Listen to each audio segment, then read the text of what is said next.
motion to force Judge Sullivan to dismiss the case.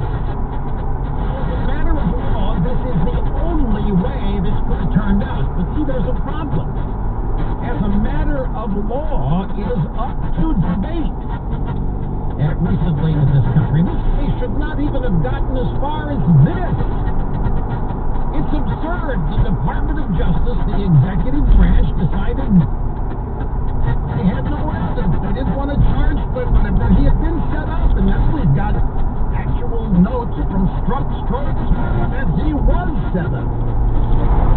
There was never a case. It was always part of the coup to get rid of Donald Trump. And so the Department of Justice, under the Attorney General William Barr, said, you know what? We've ruined this guy for no reason. We're going to drop the charges. Well, the judge in the case, Emmett Sullivan, says, no way. You don't get to tell me what happens in this court, but they do.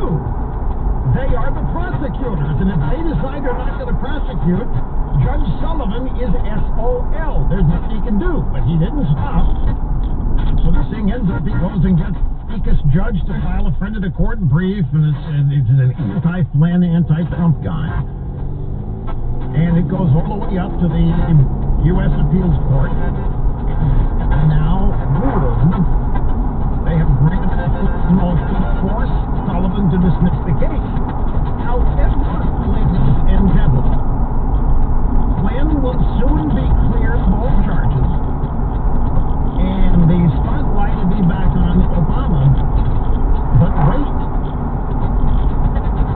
there's going to be a lot of pressure on Sullivan to ignore this ruling. There's going to be a lot of pressure on Sullivan to play this out as long as they can.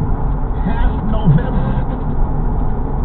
Michael Flynn, for some reason, scares the heck out of these people. The reason he had to be gotten rid of, Trump names him his national security advisor. And they had to find a way to get rid of Flynn because Flynn was well aware of everything they were doing. And as the national security of the coup, and his national security advisor, he would be privy to everything Comey, Strokes, McCabe, Page, you name it, everything they were doing. And he would have been able to blow the whistle on this long before they even got to hiring Mueller. So he had to go. They either had to find a way to get him fired, which they succeeded in doing, then they had to find a way to get him convicted. They had to destroy him. And they're panicking right now. Do not doubt about this because of what Flynn already knows.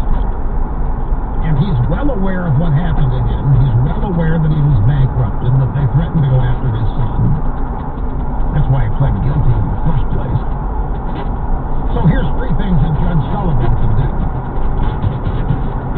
Judge Sullivan can follow the court's order and grant the motion to dismiss the Flynn case.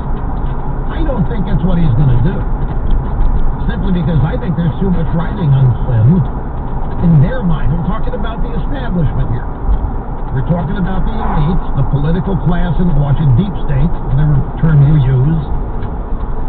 I think they're still scared to death of what they think Flynn knows.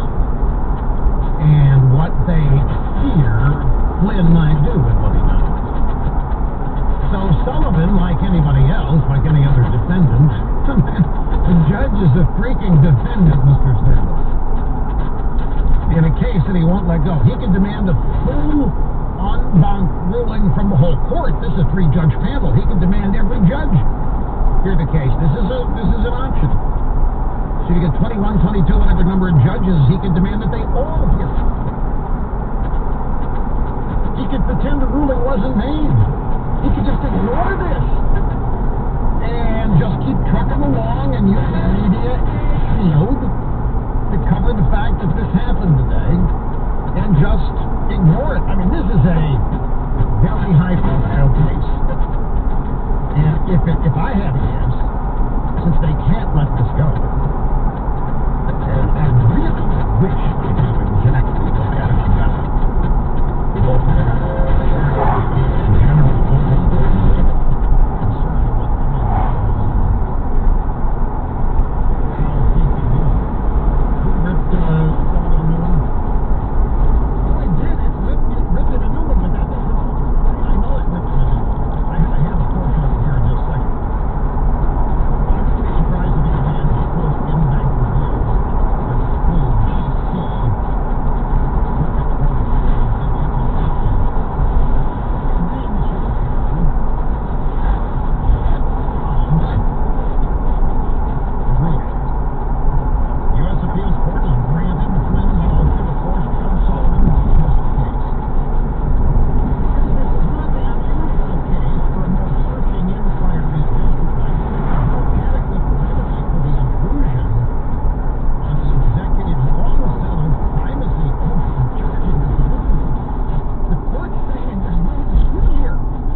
the overcharging.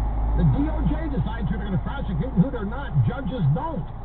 Separation of powers.